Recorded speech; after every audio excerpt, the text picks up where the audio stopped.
is brought to you by Unidragon Wooden Jigsaw Puzzles. Unidragon has amazing gifts and products without the huge price tag.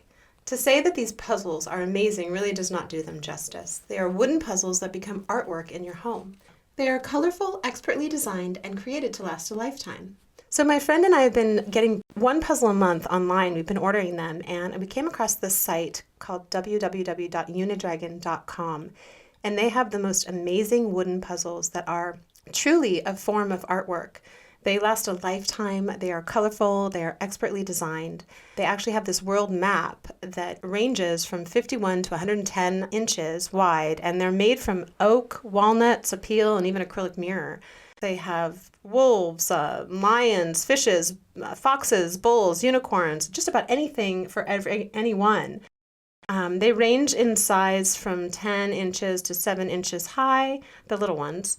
And they now have a new panda puzzle with the coolest looking panda bear holding bamboo leaves. I love pandas. You really need to go to unidragon.com to see their selection. They're just extraordinary. Unidragon takes pride in providing a quality product and carefully inspects each puzzle before shipment and offers a 100% money-back guarantee if you're not completely satisfied.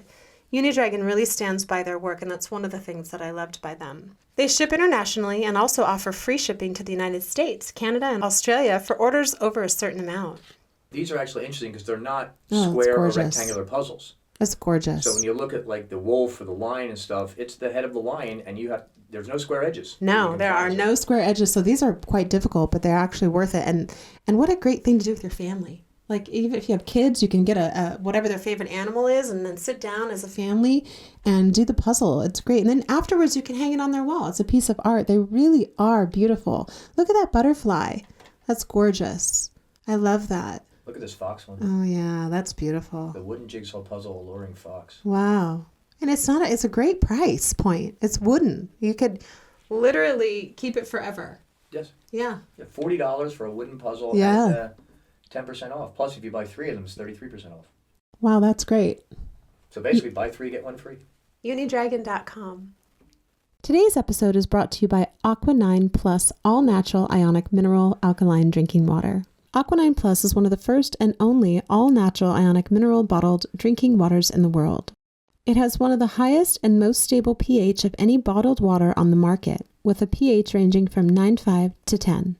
And I gotta tell you, besides tasting great, high alkaline water has so many positive health benefits. It increases your endurance, it deactivates pepsin in the body, which helps reduce the occurrences of upset stomachs. It neutralizes pesticides and fungicides on produce. It increases oxygen delivery throughout the body, and it helps reduce heartburn and indigestion. When you consider that coffee can have a pH as low as 2, which is very acidic, that pH can be neutralized by using high pH water. And a medical study has suggested that alkaline ionized water may have benefits for people with high blood pressure, diabetes, and high cholesterol.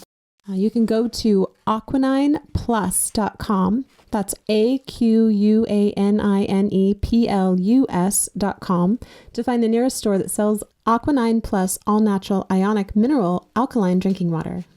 They also sell a home water system which produces purified ionic mineral 9.5 plus pH drinking water naturally directly in your home without the use of electricity. And you wow, can also that's cool. Yeah, and you can also find filling stations at local grocery stores. If you go to their website, aqua9plus.com, they'll tell you where the nearest filling station is near you. So you go there with a 5-gallon jug or a 2-gallon jug, pay your money, and it fills it up, and it lasts for a couple of weeks.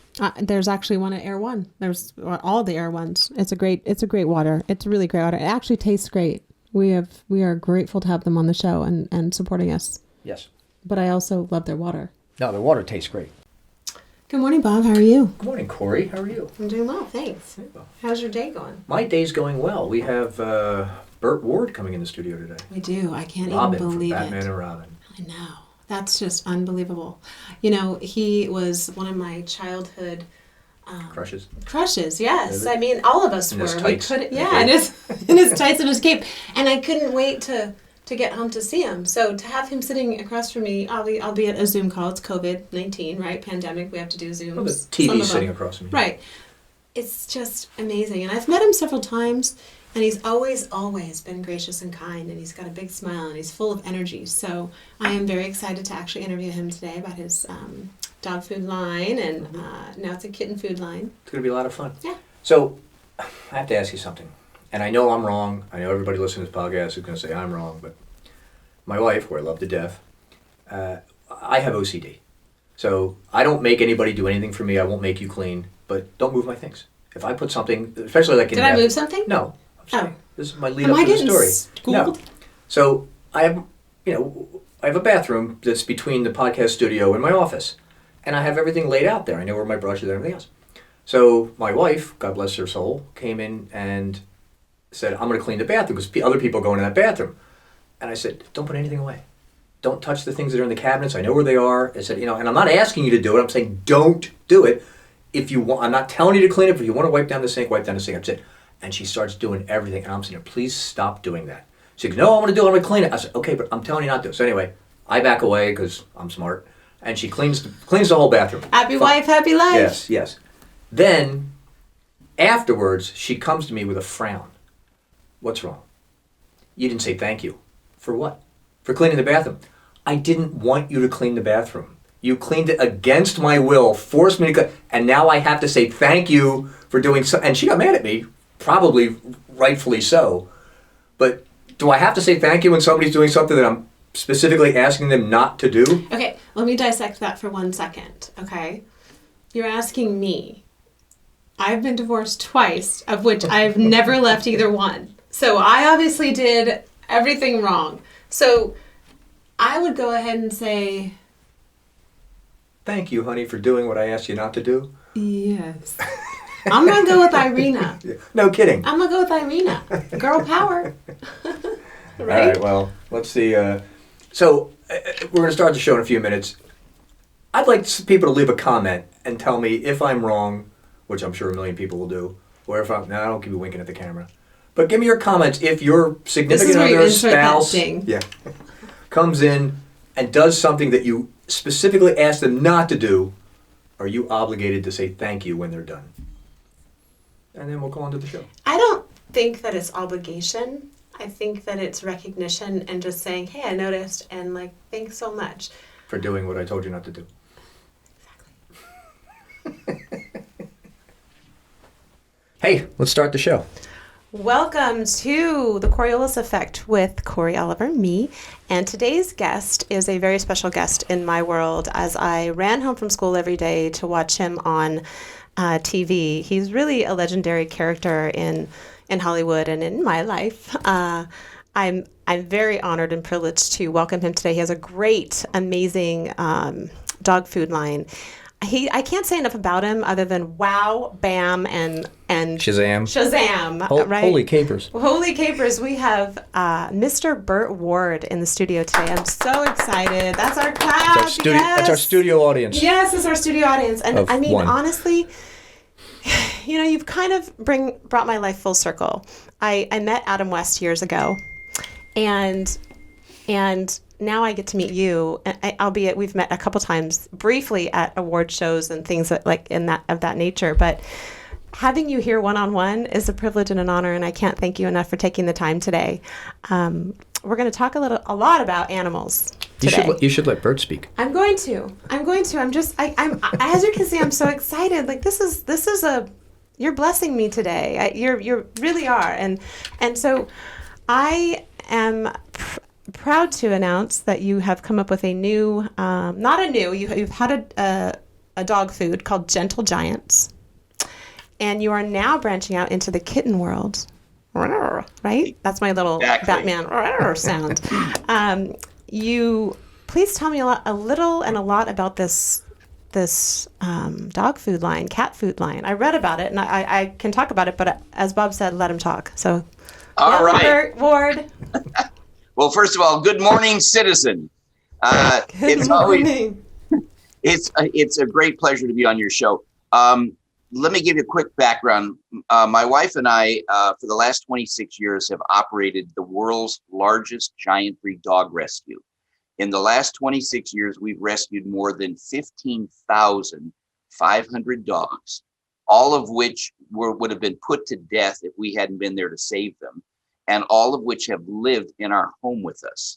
In other words, we always have a minimum of 50 or more dogs living in our home with us. And these are primarily very large, giant breeds, Great Danes, St. Bernards, Irish Wolfhounds.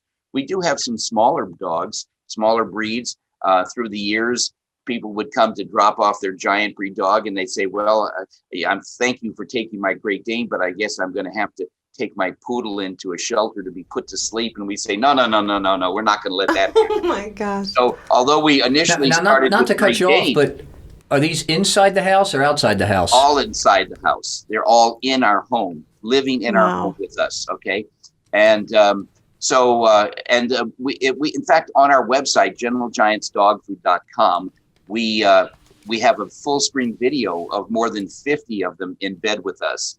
Okay. Well, they're not all in bed. They're trying to get on the bed with us, but it's 11. Can we put that on the air here? Can Absolutely. we superimpose that picture? Okay, Absolutely. good. It's a video. Wow. I mean, and it's an 11-minute video of all these dogs, and we did it in slow motion because if you try to watch 50 dogs at one time, you get dizzy in about 2 minutes. But so we slowed it down, but you can see them. But here's the thing. We rescued these dogs. They all would have died. In the course of saving so many lives, we saw how short giant breed dogs normally live. I mean, some breeds 6 to 8 years. That's all. Others, Great Danes, 7 to 9 years. And we were so upset when we would lose one that we vowed that if we could, we'd find a way to help them live longer. And we first developed a feeding and care program. We actually feed and care for dogs differently than other people do. And this technique adds about 3 to 5 years to a dog's life just by the way you feed them. But then we said, what else could we do? So we created a dog food. And we thought if we make the finest food in the world, then maybe we could help them live another year and a half. Well, what we found out when we went to make the food was so upsetting to us, we've never gotten over it. And let me tell you what it is. We found out that all dog food companies know something the average person doesn't know, which is the more fat content you put in dog food, the hungrier it makes dogs. Wow. And the hungrier it makes dogs, the more they eat, the more you end up buying. But it takes a terrible toll on their lifespan. So now I understand you have a new dog, right? And I do. Her name is Halo. Okay, what a great name. And here's something you could do in your own home. Whatever food you're feeding, and it doesn't matter if it's the cheapest grocery store food or the most expensive pet store food, because to my knowledge, they all do this. Feel the kibbles of the food that you're feeding in your fingers. You rub those kibbles over your fingers, then you put the kibbles down and rub your fingers together. You're going to feel a slightly greasy feeling. Yes, I get that all the time. I've noticed that, and it bothers me because I'm wondering what's going in my dog. What's going in your dog, in my opinion, is killing your dog. Let me explain to you what it is. It's animal fat. First of all, the insides of the food have been filled with fat to make them eat more. The outsides are sprayed with more fat to get them to eat more. But think of it this way. Would you ever take bacon grease and pour it down your garbage disposal at home? Of course not, because you know that if it was any kind of a fat that you pour down your garbage disposal, once it hardened, it's like cement. You'd be buying a new garbage disposal. So my point is this: when you realize that animal fat will ruin a metal garbage disposal, what do you think is happening to the arteries, to his digestive system? Yes, of your dog, when every single day, every single meal, every single bite, every single kibble is encapsulated in animal fat. Dogs normally live, on average, believe it or not, only 7 or 8 years. Now you hear about people, well, oh, my dog lived 12, 13 years. And if it's a small dog, okay, our dogs are living up to 27 and a half years. They're running around like puppies in their 20s. And we just now come out with a cat food, okay? And the reason we came out with the cat food is that although we've only rescued 350 cats in the last 26 years, which is dwarfed by the 15,500 dogs, nevertheless, our cats were eating our dog food. And our cats, 2 of our cats died last year. One was 31 years old. The other was 32 years old. More than twice, almost triple the normal lifespan of a cat. And what makes the difference is not just the fat on the inside and outside of the food, but it's the ingredients and where you get them from. And also, dog food, believe it or not, is not designed to be absorbed by the body of a dog. Dog food companies would love it if your dog just kept eating and eating and eating, and everything that came in the mouth went out the other end, so that they would be forced to keep eating for minimum nutrition. We want just the opposite. We want dogs to eat the least amount of food and get the most amount of nutrition, because the wear and tear of digestion ages their bodies very quickly. So that's some of the science behind it. But basically, we now have our dog food and now our cat food all across America, in Walmart, in Target, online with every retailer. And my wife and I take no salary from this. This is all about loving animals and creating a better world. So that's basically what we've done. And people say, well, gee, here you were robbing and now you're rescuing dogs. How do those two tie together? And I say, well, I was the Kate Crusader and now I'm the Canine and Cat Crusader. I know, I love that. And I want to talk about a little bit about the ingredients in your dog food and your cat food. And my very best friend, she has 2 bunnies, 3 cats. She has a dog, and she's constantly getting new. I know I can talk about this because I already have a disclaimer from her saying I can talk about anything. But she's constantly getting new dog foods, and she's researches them to the nth degree, because certain foods will get recalled. You hear about an animal that passed away from a certain food. Absolutely. How did you come up with the ingredients? Tell us about the science behind your ingredients. What is in your food, and why maybe some of the ingredients help prolong a cat or a dog's life? Before we made any food, we researched it, okay? And we looked at the ingredients of many other dog foods. And when we started really looking deeper and digging deeper, we said, wait a minute, these aren't that great. This isn't like the best of the best by any stretch of the imagination.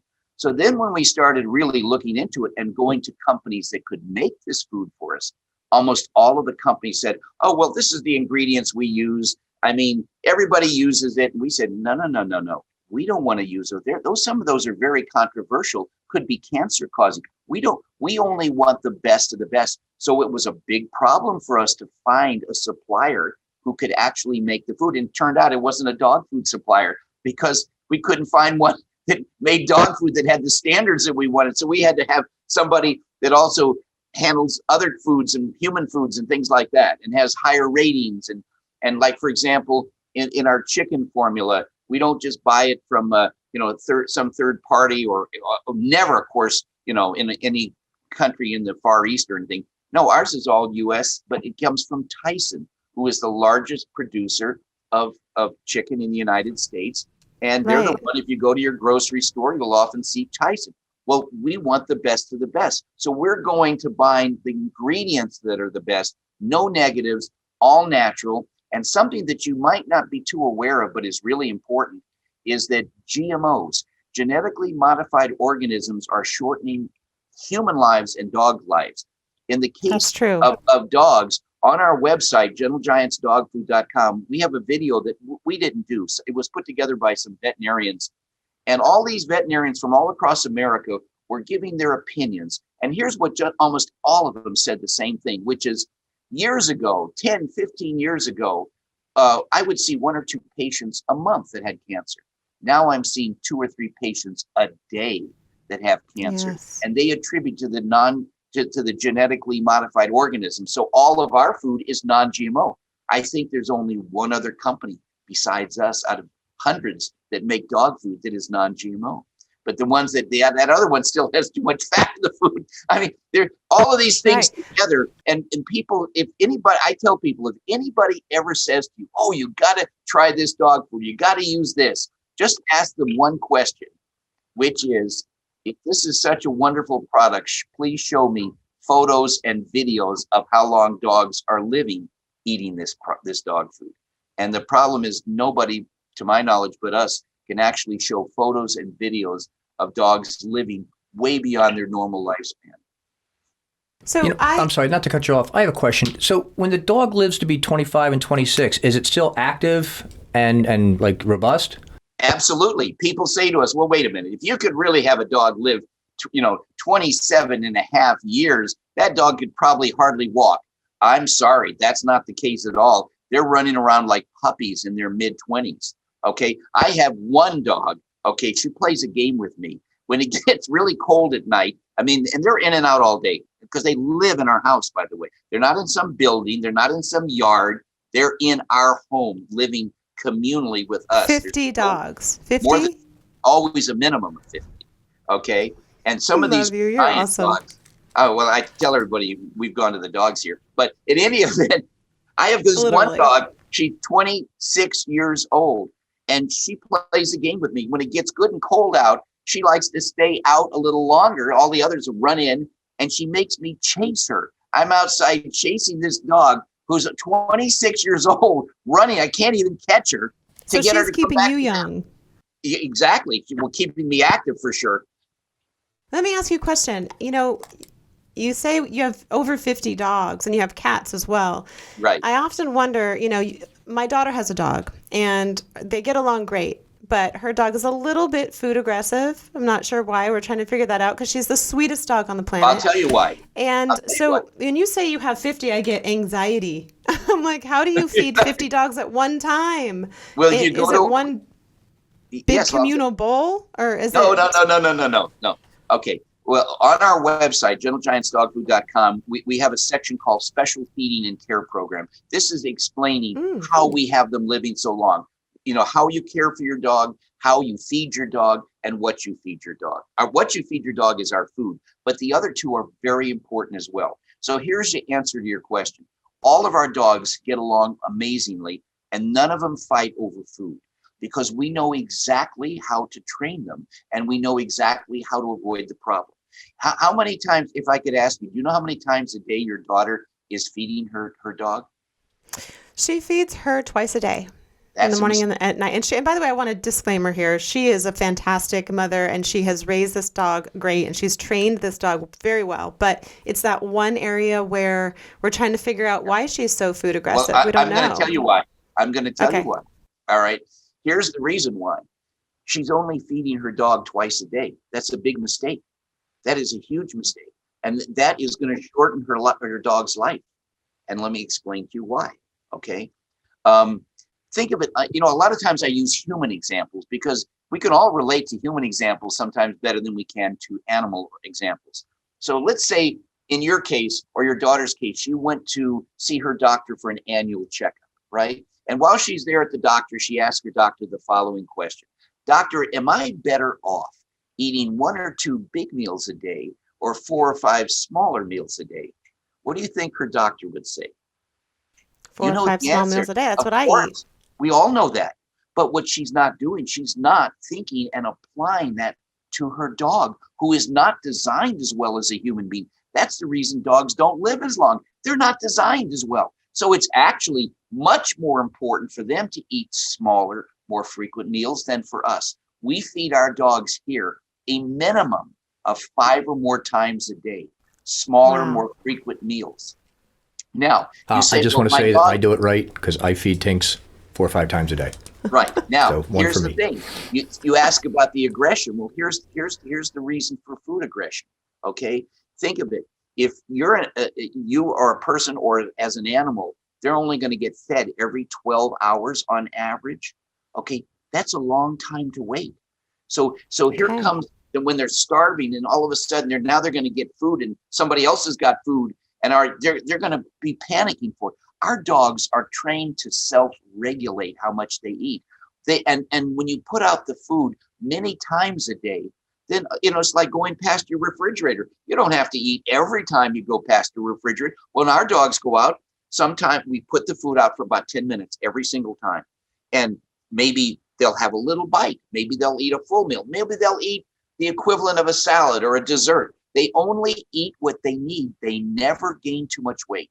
And they never overeat. And we use these giant tool chests like you see on the back of pickup trucks, the ones where the people keep their tools in these big silver things. Each one of those holds 200 pounds of our dog food. We have them up on concrete blocks because you always have to elevate the dog's food and water.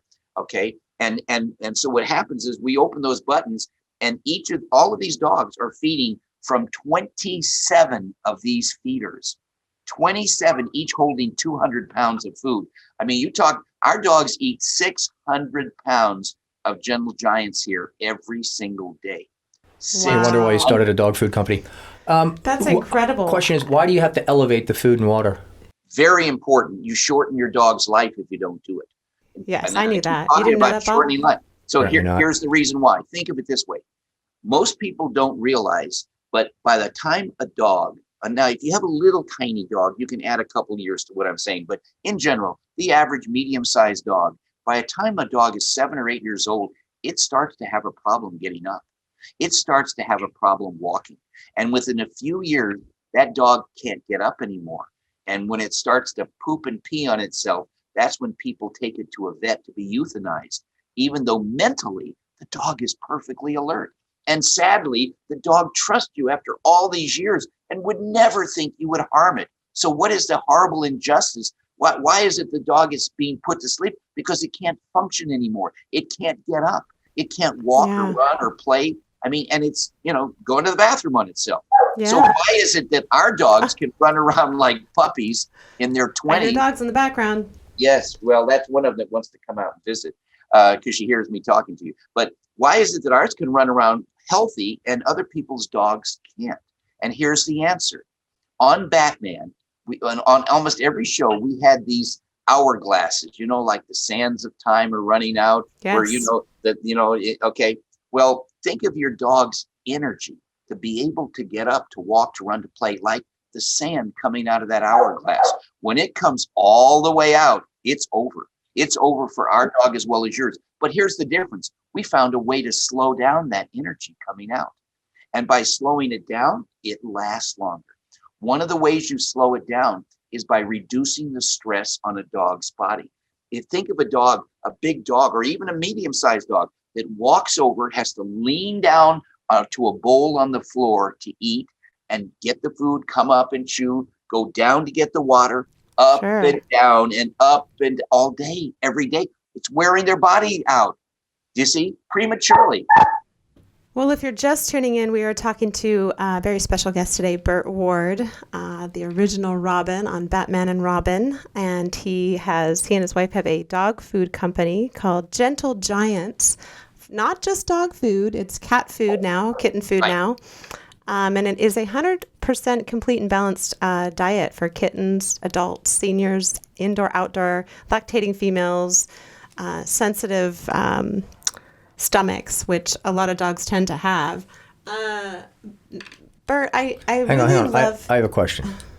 Sorry. I really love Burt, you have when 50, Bob interrupts me. You have 50 dogs in the house, right? Right. What happens when the doorbell rings? Well, actually, we have a very high security situation here. But if they did ring, our dogs are trained not to bark unless they sense danger. So now, how do you do that? Well, actually, it's quite easy. You just tell them no. But most people. See, here's the thing about Burt that I was just getting to is you have an excellent command over your animals, and I'm wondering, have you always had this affinity for animals in general, or dogs, or cats, or how did this come about? I mean, when you got married, did either one of you know that you'd be sleeping with 50 dogs? No. No. But can I tell you something? Now that having lived with them for 26 years, my wife and I have been married for 31 years, but for 26 years living with these animals, can I tell you something? If they weren't here, I would feel like things were, both Tracy, my wife, and I would feel very empty because our dogs are very well mannered. I mean, like now, other than the one that heard me and hear you talking and wants to come over and play, giant Irish Wolfhound, I've got about 19 or 20 in this room with me, and they're not. Let her come in and play. Can we see that dog? Or yeah, hold on a second. I'll get. I would love to see that dog. The next question is, can he identify the dog by the bark? That's a good question. He just left the seat, though. I know. We have to wait for him to come back. That's why the camera's on you and not him. Okay. Bob, be nice to me today. Hey, sometimes you look into the camera. Oh, be nice to me today. Is today a day that, other than I'm nice to you all every other day? Otherwise, I'm going to be hitting my Kleenex. No, I'm just kidding. Okay. Don't do that. I think every time you cry, you're faking it. Come here. Oh my gosh, what a beautiful dog. Now, what kind of dog is that? This is an Irish Wolfhound. I'm trying to get her in the camera here better. Let's see. Oh, here. she's beautiful. She's Yeah. giant. This is literally, when you said gentle giants, you were not kidding. You have a gentle giant there. Well, yes, actually, we have dogs much bigger than this. To give you an idea, Wow. the people would consider a big dog one that weighs 100 pounds. We have dogs here that weigh not only 200 pounds, but we've had them up to 300 pounds. And they're not fat, they're giant. One of our dogs, Sammy, stands on his hind legs at 7'5". He is 4 inches taller than Shaquille O'Neal, the basketball player. 4 inches taller. I mean, people don't realize how big they can be. Bob had a really interesting question when you stepped away. He said, yeah, he's good. He said, can you recognize your dogs by their individual barks? Sometimes, but they don't bark very much. 50 of them? It's quite unusual. It's quite unusual. But yes, you can. Obviously, the bigger the dog, the bigger the bark. And look, it's like anything else. If you live with something 24/7, right, 365 for 26 years, don't you think you would have learned something? I mean, we've learned all of this. Can you name all your dogs in 50 seconds? Bob. My wife actually has what's called a visual memory. She can name all 15,500 dogs. Wow, okay? That is impressive. It would take her a couple hours to do it, but she. Well, there's a YouTube video. Yeah, that's Burt, I love many aspects of your dog food, but one of them is that your goal is to have our animals live longer. And I've had animals my whole life. My daughter and I have had animals. And when she went to college, we were talking a little bit about this before the break. When she went off to college, I said, I'm not going to feed anything else. I don't have any animals. I don't have, a husband. I didn't have a husband. I didn't have any children. And I said, I'm not getting anything for a while. And, then isolation hit with COVID, and people started getting dogs and rescuing dogs. And I'll tell you what, my daughter slid my puppy into my DMs, into my direct messages and Instagram, and I immediately went and picked her up. And she has been the greatest blessing in my home. There's life again. And exactly. I think part of my aversion to getting an animal is because they don't live that long. And That's it's right. really heartbreaking when you have to say goodbye to your animal. Right. And the fact that yours are living 27, 28, 30, 31 years is... And are healthy the whole time. And are healthy, chasing you around is enough for me to go and get this food and try this food and use this food, because I want to prolong my dog's life. I don't want to have just a dog for 7-8 years. I mean, I will take it, but... that's a big thing when you're really emotionally invested, and subconsciously you have a certain amount of years with the dog, as opposed to, hey, this dog might outlive me, right? Then exactly. You're more inclined. Exactly. Well, let me tell you also, because of our food, our dogs, we have no illness here, 0 illness. Our dogs are so healthy. The only time they go to a veterinarian is every 3 years for a $10 rabies update. And if all you have to do is go to a vet one time, and you can see how expensive. It's almost like going to. Well, yeah, say no more. Yeah, right. And we have no illness.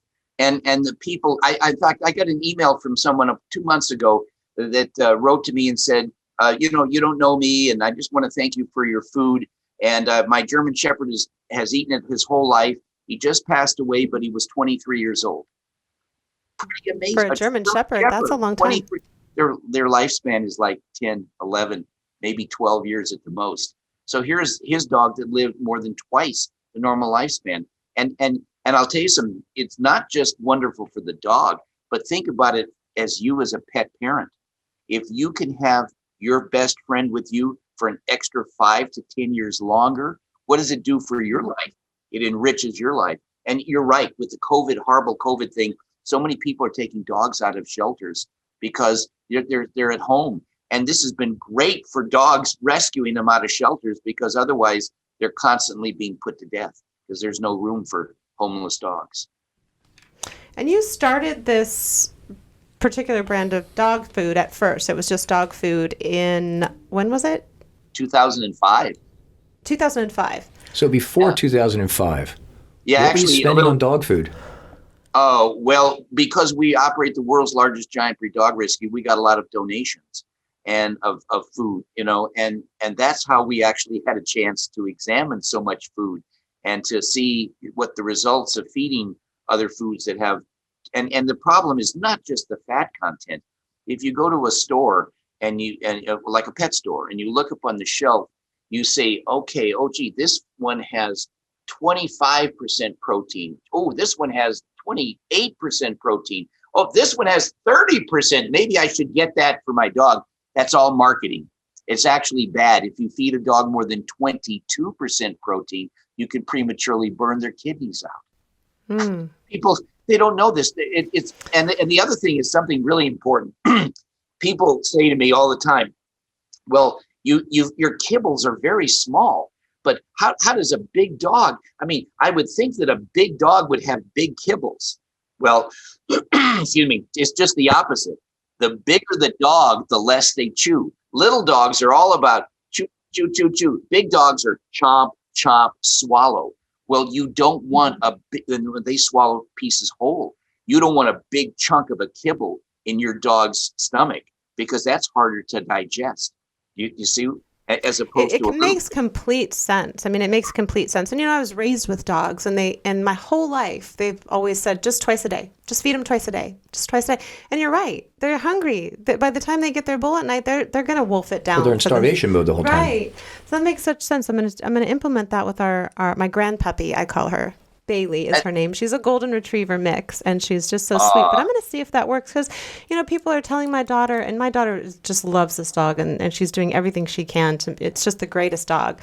But this is the one little piece where you want to make sure, that's corrected, because if you do interject another dog, it can be, a little volatile at times. But I'm gonna tell her to implement the 3 to 4 times a day and see how I'll get back. 5 or more times a day. 5 or more. 4 to 5, if not more. Okay, 4 to 5 times. Five or more times a day. 5 or more. 5 or more. Actually, yes. Does that go for a small dog as well? For all dogs, and let me explain to you why. Okay. Let me give you a human example.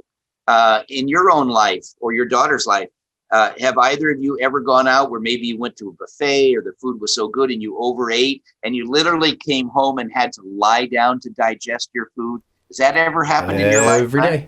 Okay. Now, here's the thing. What was happening? What was happening was that your body was saying to you, hey, we can't do anything else till we get this food digested. There's so much food, and it takes so much energy to do it.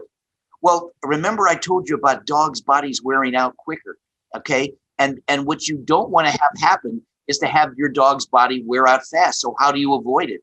By feeding smaller meals, less to digest, less energy consumed. And when we talk about elevating the food and water dishes, there's a specific height for every dog. And every dog, right. And that height is such, when your dog comes over to eat or drink, they only tilt their head down. They never lean down or lean up. And every time you save that up and down, that's energy that is conserved that can be used later on. Now I have kind of a random silly question, because, dogs love to get out. They love to get out. They love to sniff around. You see people walking their dogs all throughout the day.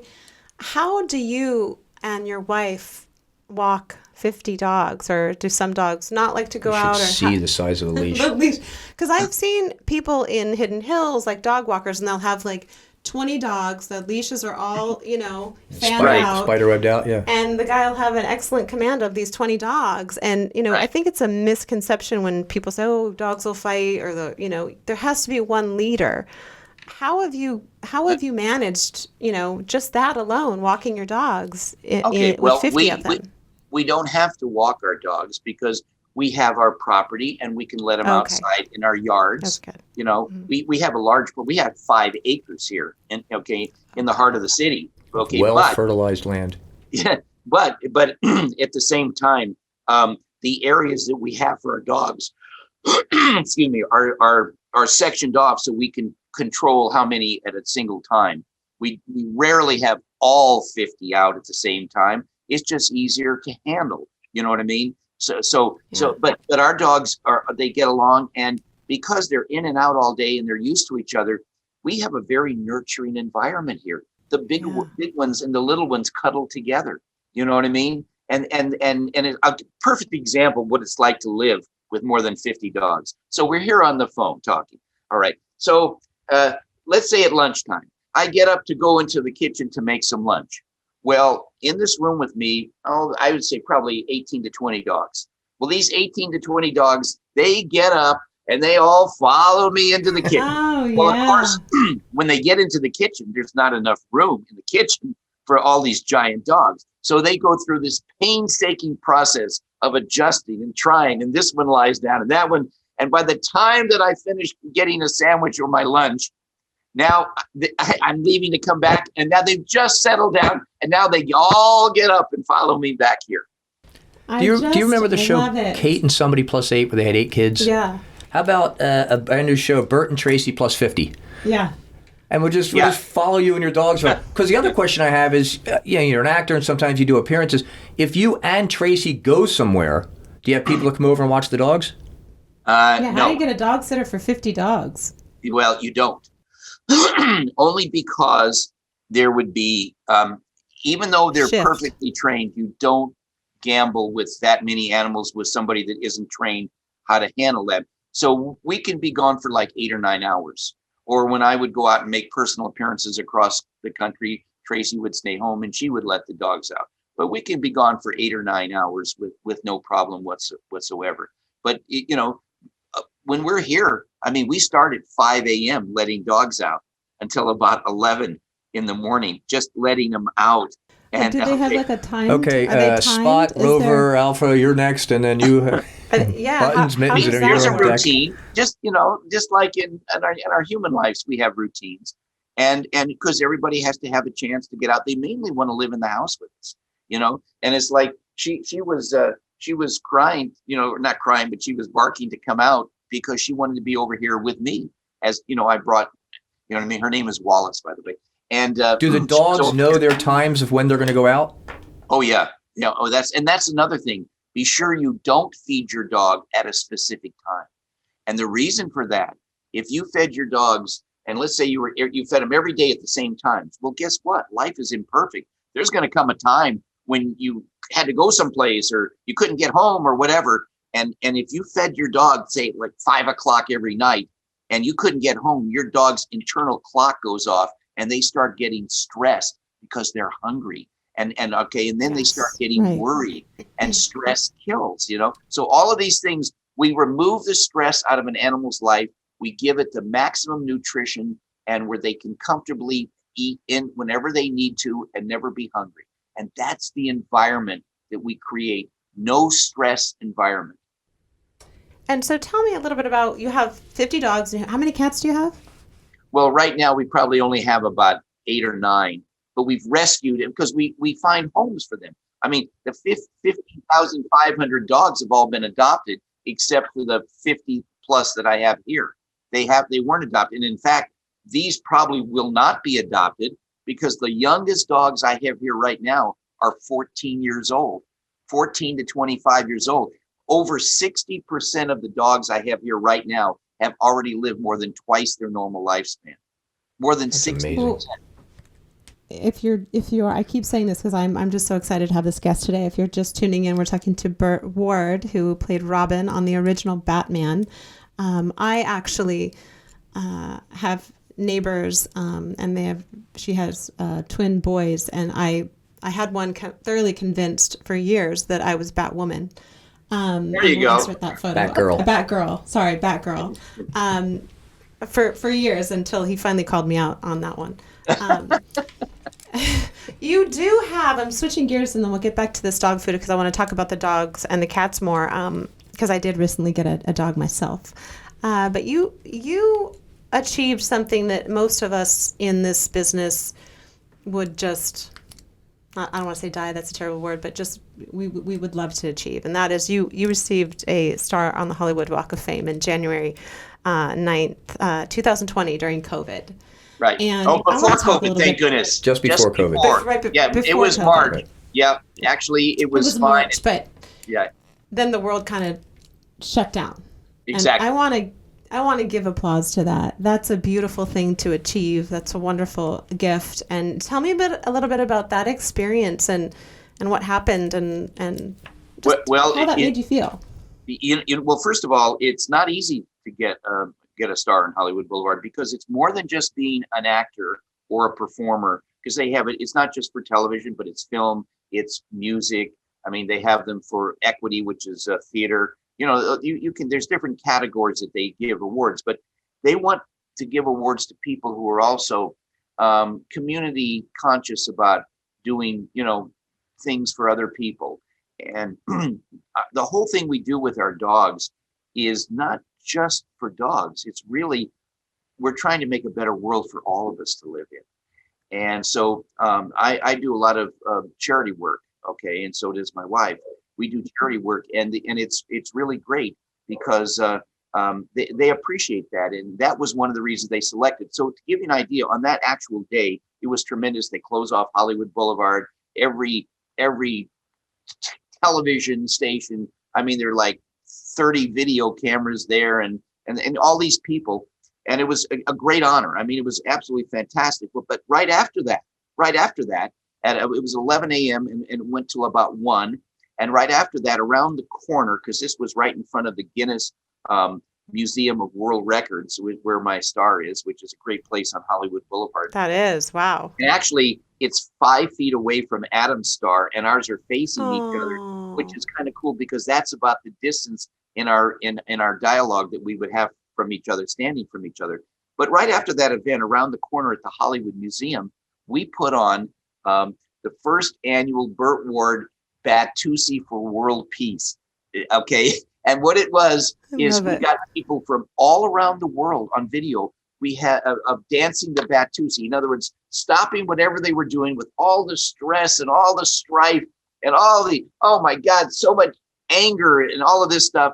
Everybody just stop for a few minutes, get out there and dance the Batusi and have some fun. And, maybe look at your neighbor a little more friendly than you did before, kind of thing.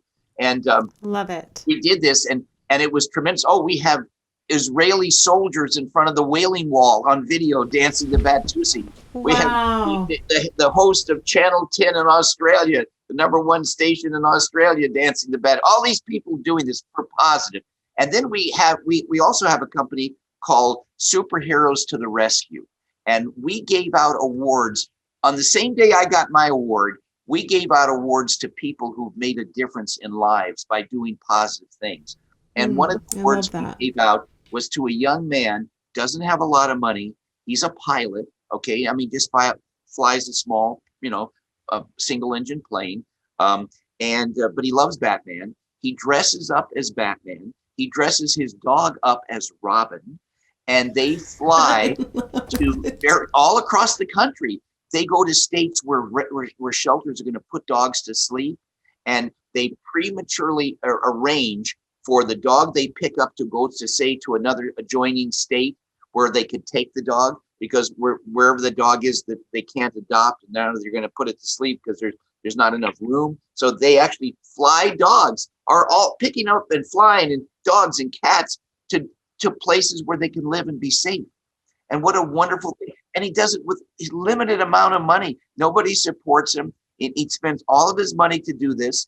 And we just wanted to honor people that make that kind of contribution. My wife likes to say, do you think when he goes to save the dog, they put the dog on a stretcher and start the hourglass and with the big swinging thing, and the guy comes in as Batman and saves the day and pulls the dog out? And well, they're not on a stretcher. No, their dogs are in the kennels, but they take them and they take them to the local airport. They get them on the plane, and sometimes they'll hold, because they'll have to put them in kennels so they can't be loose on the plane. But they'll be in a kennel. But he could have 3 or 4 of them and fly here, there, different places. That's every beautiful. One of the I lives love is it. being saved and otherwise would be put to death. I mean, what a wonderful gift to do. I mean, life is the most precious commodity in the world. And You're absolutely right. We stress the whole idea, love for our precious pets and our precious planet. And so everything we do is in a very positive thing. And, as much as strife as there is in the world and people angry at this and angry that, pets really can take some of that off, take that edge off. And, when you do things for animals, guess what? You reach even the people that are on opposite ends of the fence, the Hatfields and the McCoys. They both love their pets. So we have something in common with everybody. We do. And I've often said this to people, and I'm in no way comparing the two directly, but indirectly. Dogs are Better than cats. unconditional. They literally will just, it's all about you. They love you. They're there for you emotionally, physically. They just adore you. They're forgiving. They're kind. They're compassionate. And You know how you prove your dog loves you more than your wife, right? No. Lock them both in a trunk for an hour, open up the trunk, see who's happy to see you. Okay, that's hilarious. But to my point, dog spelled backwards is God. Yes, exactly. And they exhibit all of those same Christ-like qualities that are so genuine. And again, I'm not saying that dogs are God, but God made dogs, obviously. But there's just no accident. It's the one animal that is its name backwards is God. I want to ask a really random question. Sure. Because, I've obviously been in the industry for a very long time myself, and have watched you for a very long time. And I'm going to say this as a side note. I've said this in the beginning of the show that I've met you a couple times, and you are so accessible. And a lot of and by that, you smile, you engage, you're kind. You are, a lot of times in this industry, we kind of can tend to just keep moving and push people off. But you have always been so gracious, I think is the word to say when I've met you. Thank you. This industry can be difficult at times. It's wonderful, but it can be difficult. Tell me just a little bit about your audition process for Batman. Sure. I've often wondered what that looked like. I know what the audition process looks like in general, and can be difficult. It can be grueling. You can go to, 5 or 6 or 7 auditions, get to network, sit in a room full of 20 people and think you've got the part. And then they say, Next. Yeah, exactly. So tell me a little bit about that audition process. Please. Okay. All right. Well, I had a unique situation. I was studying acting at UCLA, and I was also studying with a professional coach, one of the top guys in Hollywood. And, but I was also helping my father on the weekends. He was a very prominent real estate broker in Beverly Hills.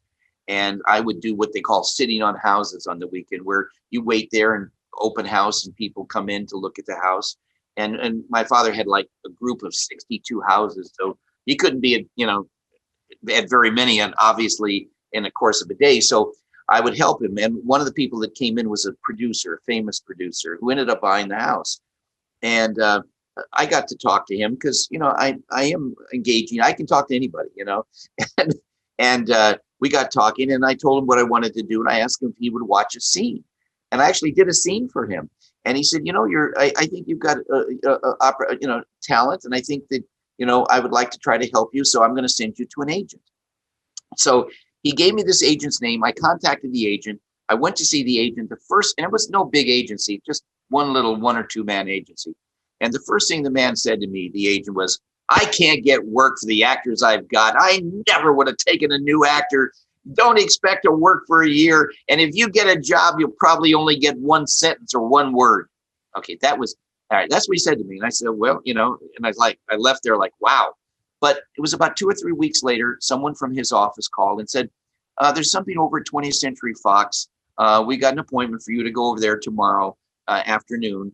And you can drive onto the lot. They'll give you a parking place and they'll direct you where to go. So I did. And when I went there, I was parked and went over to a bungalow, had no idea what the thing was. And they said, okay, here, you want to meet the casting director? And I said, sure. Now, remember, I had never, ever tried out for anything in my whole life. I'd been studying, but I never tried out, much less having done anything. So had they given you a character breakdown? Or had they given you nothing? Wow. I just, like we're talking now. So I started talking to the casting director, and he said, would you like to meet the executive producer? I said, sure. I figured everybody got to meet the executive producer. Well, that's not true, but I didn't know that. So I go in to meet the executive producer, and maybe because I hadn't been ever rejected, I hadn't been, emotionally distraught over losing a role. I just walked in and I said, hello, sir. And I shook his hand, and William Dozier, big executive producer. And he's like shocked, right? That somebody just be so aggressive, but in a polite way still, but still aggressive, right?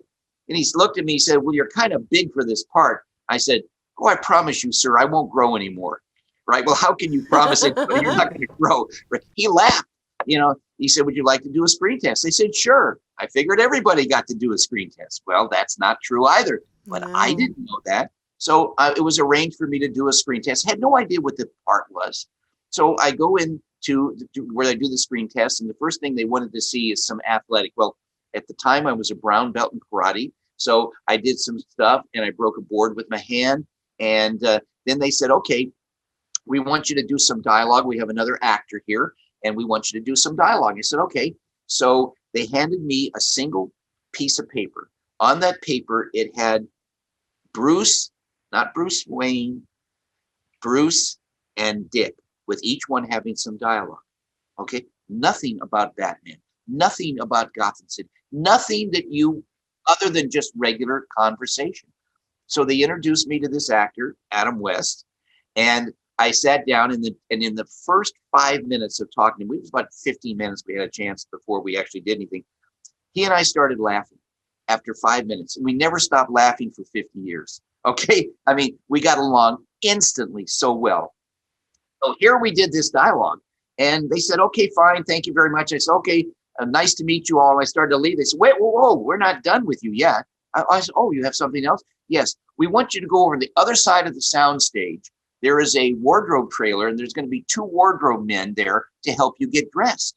I said, well, thank you very much, but I'm fully capable of dressing myself. No, you don't know. No, you just go over there. You'll see. So I go over to this trailer. I go into this trailer and it's a typical trailer that has it looks like a double couch or triple couch. It's huge.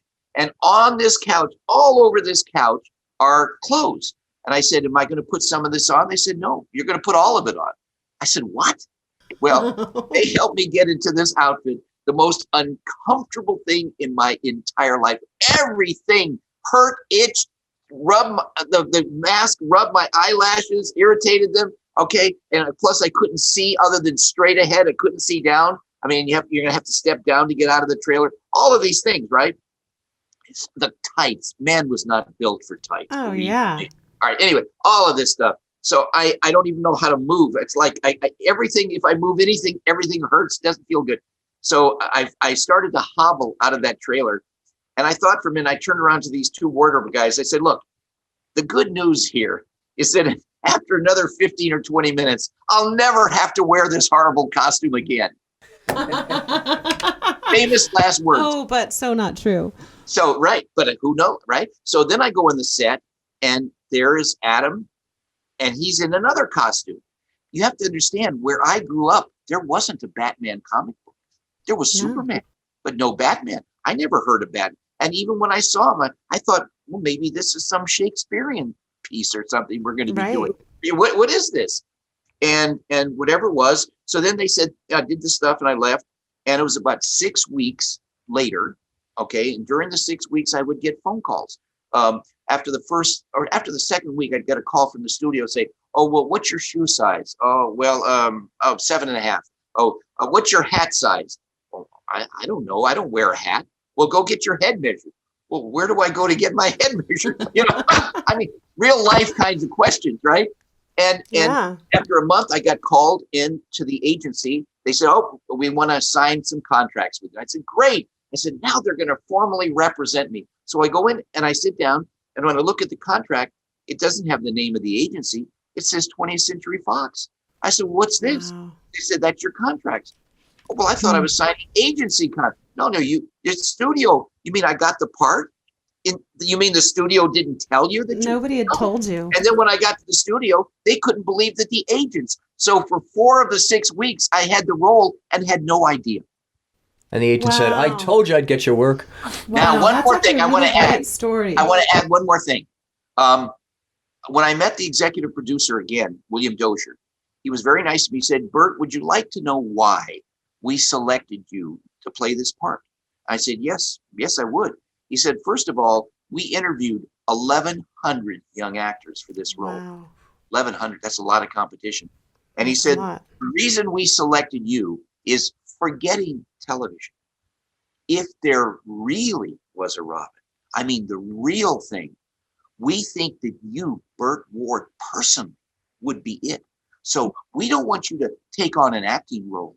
We actually want you to be yourself and be enthusiastic. And that's all we want.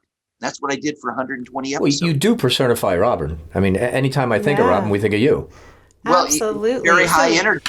So we had so much fun on the set because I was never directed how to say a line ever. And I have a kind of trivia story for you. After the event where I got the star in Hollywood Boulevard last year, we had this party around the corner at the Hollywood Museum. And one of the people that came to the party, his name is Robert Butler. He was the director of the pilot episode of Batman. And he told me a story that for 55 years I had never heard. And here's the story. He said that when he was hired to do this, and they said to him, we've hired this young kid, they call me a kid, a young kid to play Robin. And he's never done anything. And we don't know if it's going to work or not. So we want you to pull him aside, go talk to him, see if you can work with him. Okay? And I do remember it was on the first day on the set that, he called me aside. He said, oh, can I talk to you for a few minutes? I said, sure. Right. And he and I talked, and he told me that night, that afternoon after I'd gotten my star on Hollywood Boulevard, that he went back to the producers and said, the kid is fine. I'm not going to direct him to do anything. You don't mess when something is perfect the way it is. Right. I'm leaving the kid alone. Let him do what he does. So as an example of something I did, again, remember, I hadn't been on a set. I hadn't worked in front of a camera. On the first episode, Batman and Robin drive up to this warehouse, and instead of jumping or opening the door and getting out of the car, I was always jumping in and out of the car. But I decided to do something different. Instead of getting through the door, I stood up on the door, walked to the tail on the tail fin all the way to the back, and jumped off. Right, and I heard the director say, "Cut, cut!" And you can't do that. I said, "What do you mean?" Well, I mean, if you're going to do that, you have to tell us, because our cameras aimed for you coming out the door. You got to tell us, right? They said, but this Robert Butler, he said, but actually, it looks so good. We're going to take a half an hour and lay some track down, and they dollied with me going back and jumping off. But it was that I did whatever I felt was right, and they got to the point where, Burt, can we have a quick rehearsal? Only because they were so worried I'm going to do something that they were unexpected, and then it's going to take them time to go reset up and relight and do all of that stuff. So that's how it worked. But Adam and I were never told how to do our lines. We had a chemistry that, let me tell you, the two of us. He did. It really worked. And Adam used to say that we put on our tights to put on the world. We're the only superheroes who wear our underwear on the outside of our clothes. That's very funny. Yeah, I actually have met him a couple times, and he would be, I would imagine, be great to work with. Hilarious, and unpredictable. the chemistry between you. Yeah. Highly unpredictable. Okay. Yes. You never know. I mean, he could really mess up other actors because he would do his dialogue sometimes stilted. And another thing he did, he was very smart. He realized this was only a 30-minute show, right? So if he talked really slowly during his lines, that camera would have to be on him, right? On him. So He's very smart. Right. So here's what would happen. He would have a paragraph, and I say a line like, "You're right, Batman," and then he would continue, and I would, he'd say this long drawn out thing, and I'm like, oh my God, and then I would have my line, and I'd say, "You're right, yes, Robin." He would cut in on I wouldn't even get my "You're right, Batman" out, and then the director would say, "No, wait a minute, Adam, you got to let Burt get his line out, right?" Then the other thing, well, you should have said, "You're right." Yeah, I know. You can't do that though, because my character is high energy, right? And he, and as high energy I am, he is that way. That's very stoic. I mean, Adam was like the actor. He wanted the old time actors that had their tea at 4:00 in the afternoon, and he thought of himself in grand ways, like he was Winston Churchill. I mean, he was a thespian. He saw these great things. I remember one time he said to me, "There's the 3 Bs." I said, "What are the 3 Bs?" Bond, Beatles, and Batman.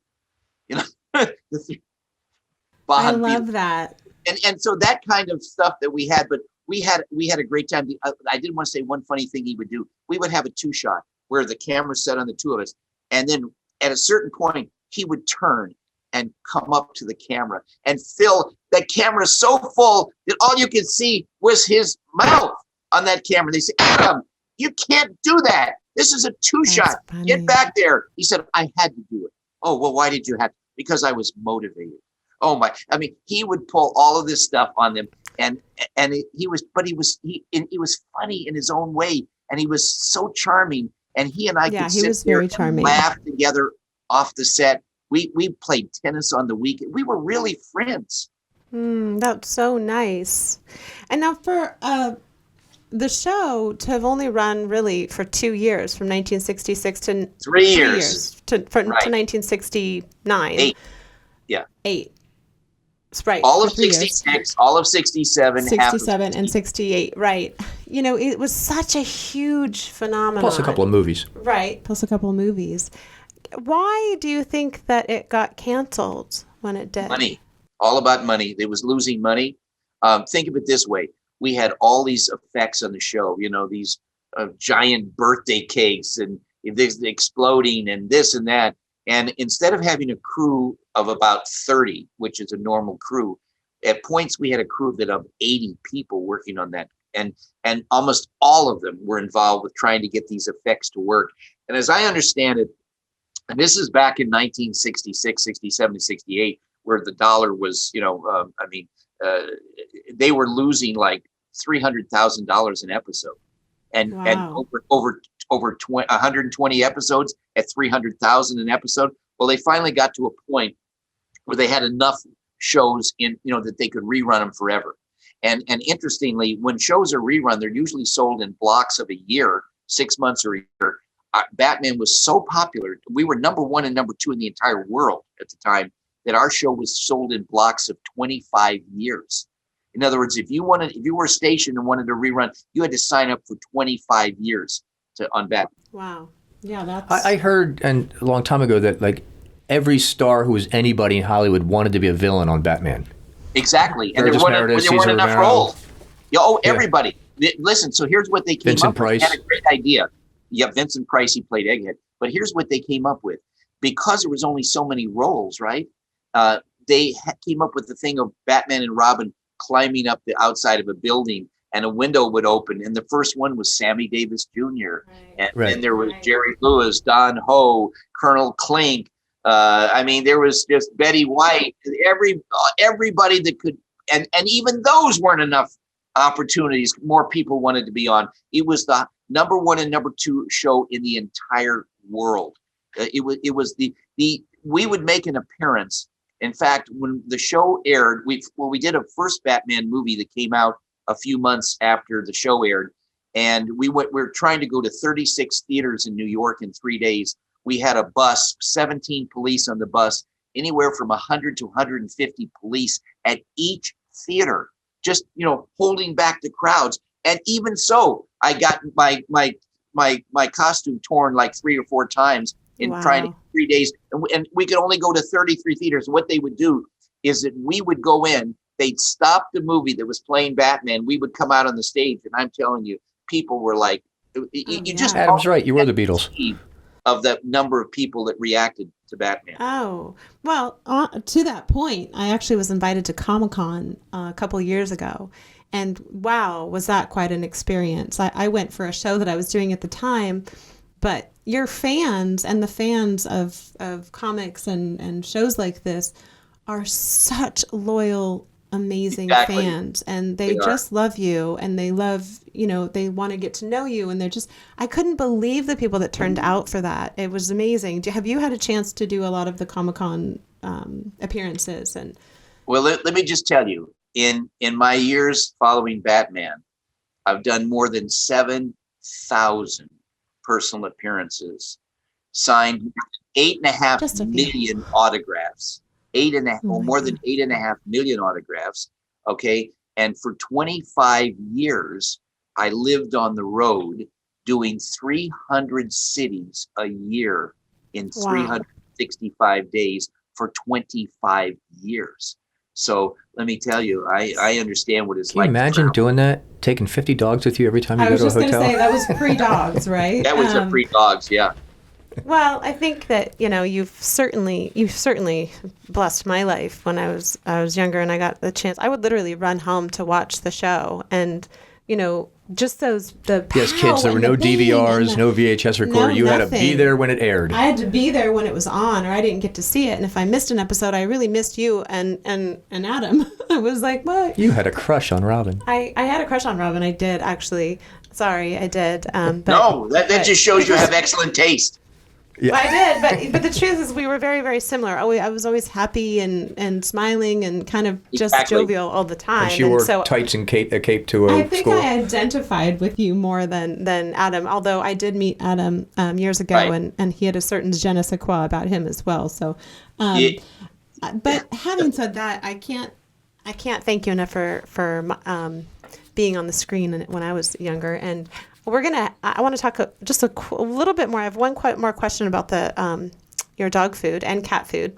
Sure. I've always wondered this in general, and hopefully you can answer it. You are a wealth of knowledge when it comes to dogs and animals and food. And if you're just tuning in, I'm talking to Burt Ward, who played Robin on the original Batman, and he went from Cape Crusader to Canine Crusader to now Cat and Kitten Crusader with his line called his dog food and cat food line called Gentle Giants.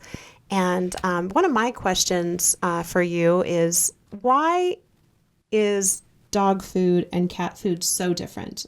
You see that it kind of looks the same and it smells the same, but what is the main component, if any, if you can even give the Sure. Actually, that's an easy question here. That's an easy question. First of all, food in general is food. I mean, humans eat food, and and dogs and cats eat food, and they can have most of the same things. It's not that the food is different with cats and dogs. It's the protein and levels and fat content levels that are a little bit different. Okay, so it's more of the calculations of what each animal needs that is more important. What we do is that our whole thing is what I call pure nutrition, meaning just pure food. No preservatives, no chemicals, no added fat, no added protein, pure food. And the only things that we add are, of course, vitamins and something else we do for dogs. Again, part of having them live so long is not wearing their bodies out so quickly. So if your dog can digest more food without eating more food, in other words, less volume, more nutrition, you're going to get longer life. So we use chelated minerals, CHELATED is the way it's spelled. It sounds like chelated, but it's called chelated minerals. And what it does, it just simply helps their bodies absorb more. So it's not how much a dog eats that counts, it's how much their body absorbs what it eats. Okay. And our dog food is so nutritious that dogs eating our food, and the same with our cat food, they'll eat a third less than eating other foods. And we want that because that's going to tie directly into longevity. Yeah, I think it's all about digestion too for us as humans as well. We eat a lot of things that we can't digest, and that jacks us up, for the lack of a better term. So it makes sense that our animals, and their digestive systems, I would say, are a little bit more sensitive than ours. Much. So it is important. And I actually didn't know all these things all these golden nuggets, I call them, that you gave me today. I'm going to implement them in my life and in my daughter's life with her dog. I'm going to get back to you, Mr. Ward, because I can't thank you enough. This is good info. There's a lot of misunderstandings out there regarding your animal from whatever. Right. I'd like to add one more thing. On our website at gentlegiantsdogfood.com, we have a menu at the top of every page. One of the menu items is the special feeding and care program. And, I got to tell you, everybody who has a pet should read that, even if you have a cat. I mean, we're going to eventually put that on our gentlegiantscatfood.com website, but right now it's on our dog food site. And here's why it's so important. What took my wife and I 25 years of our life to learn, you can read and learn in less than 25 minutes. It's very powerful. It's everything. We're not holding back. We tell people we're going to give you a path through the forest. You stay on that path, you can get the same results. Dogs living into their 20s, living 2, 3. In one case, we had one dog live 4 times its normal lifespan with incredible health. You can all do that, but we give you a path to do it, and that's why we encourage people. I mean, wow, 25 years of my life to learn what you can learn in 25 minutes. Think how powerful that is. Everybody should read that who has a pet, because that's going to save years, that the dogs can now live years longer by following the things that we learned. Well, you had me at that. Your dog can live years longer, because I certainly want my little dog to last a long time. We're going to wrap up in a few seconds here, but I have three questions that we like to ask our guests. Sure. And then play a little game if you're up for it.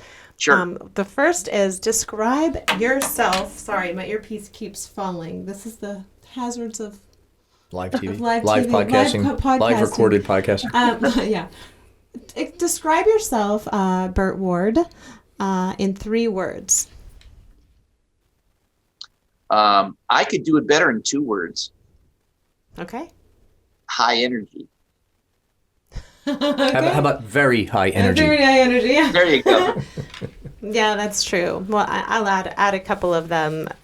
You're kind and compassionate and caring, and I appreciate that about you. The second thing is we're going to do I always get this wrong, Rorschach test. Rorschach. The ink blot test. Have you ever done it? We're doing it with all of our guests, and then we're going to have a show where we just kind of give all of their answers. Have you ever done an ink blot test? No. Okay, I'm just going to hold up a photo, and then you will just say the first thing that comes to your mind. Now, You're going to hold up an ink blot. An ink blot. And I always know, okay, these are kind of, okay, Bob, I don't like the photo, or the ink blot, but it's an actual test. There's no right or wrong answer. We just want to know what you think, so I'll hold it up. Say the first thing that comes to your mind, what you see. Yes. Dog's paw. Love it. 2 dogs' paw. Yeah. Oh, a bat. Of course. Batman.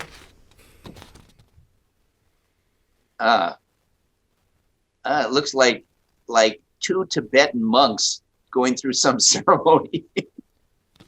That's a good one. Yeah. Excellent. Oh, that looks like a witch's castle in Transylvania. Okay, I see that. I see that. Every time I do look at these, I see something different. Right.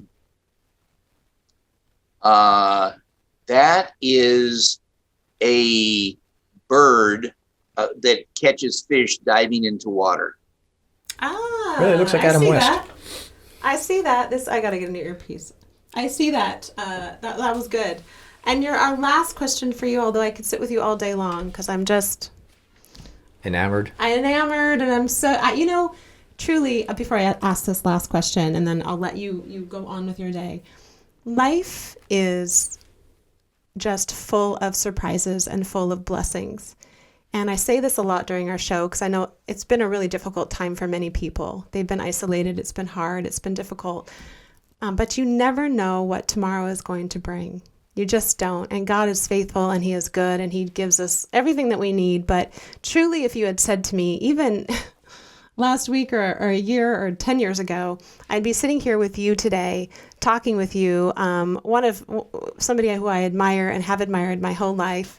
I would have never thought that to be true. And so you just never know what kind of golden nuggets, I call it, that God's going to give you.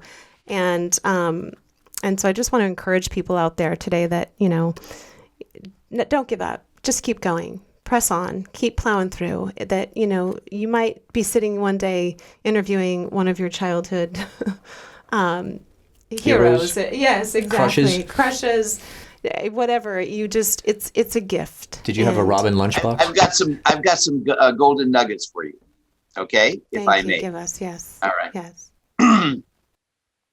There are 3 essentials to happiness: someone to love, something to do, and something to look forward to. Those are the 3 essentials to happiness. Now, on the other hand, in a more kind of comedic way, I tell people, just remember, the first 100 years are the hardest. After that, it's pretty smooth sailing. Yeah. And That then is so great. It's so I got true. some more for you. Don't take life seriously. You don't get out of alive anyhow. And the best things in life are free. So here I am, good for nothing. Your nearest helping hand is at the end of your arm. Speak when you're angry, and you'll make the best speech you'll ever regret. Oh, I like that one. Those are fantastic, and that's exactly my point. In a lighter way, I love that. Thank you so much for those golden nuggets. You're blushing. Now, I am blushing. I'm like, I'm happy. This has been you've been great today. Thank you so much. But I would love to know, and again, I want to preface this by saying, don't feel obligated to say me. You don't have to say me. Just because everybody else It's not has. all about me. Who is your celebrity crush? You mean now or in the past? It could be in the past. It could be while you were filming Batman. It could be now. It could be then and now. Eartha Kitt. No. Well, it wouldn't be now because I'm happily married. But Of I think course. growing up when I was a kid, I thought very special was Bridget Bardot. Oh, Oh, okay. Well, that's a great one. I mean, that was back in the day when the women were just, Gorgeous. yeah, they just had this thing. And they're still beautiful women, of course. But Very I agree. natural, yes. very, very accessible, human-wise, as opposed to Yes. something. It's so funny because there are people that, if you want to see how people have misconceptions, like if somebody's walking on the street and say, I was thinking of using you in my movie, the way you walk, could you do me a favor, just walk that way again? They could never walk the natural way. Right. They would Yeah. they would tense up, and so many people take on these airs, and you were kind of alluding to that in the beginning of our conversation. And I live in a real world. Animals bring you to a reality. It's not just, all this affectation.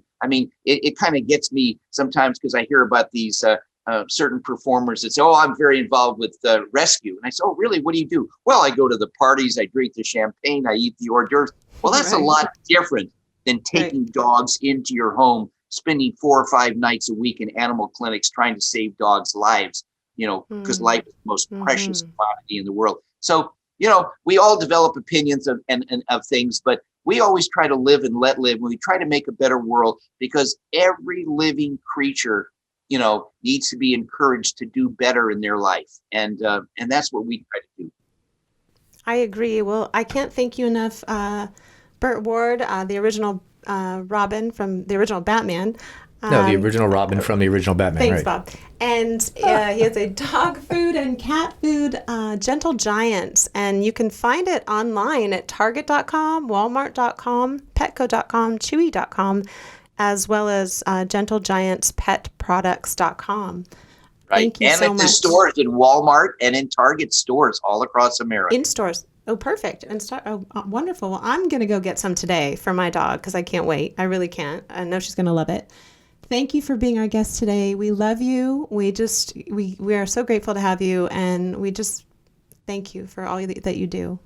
And Well, at thank some you for point in having my life, maybe I'll go see those 50 dogs of yours. With the video camera. Absolutely.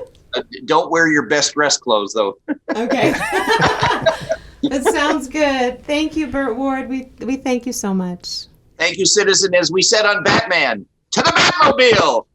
Yes, I'm with you. All right, and we're out. Hi guys, I'm Cory Oliver, and thank you for watching the Coriolis Effect. We hope you enjoyed the previous episode. Here are some more episodes you might enjoy. Hit the subscribe button below, and have a great day.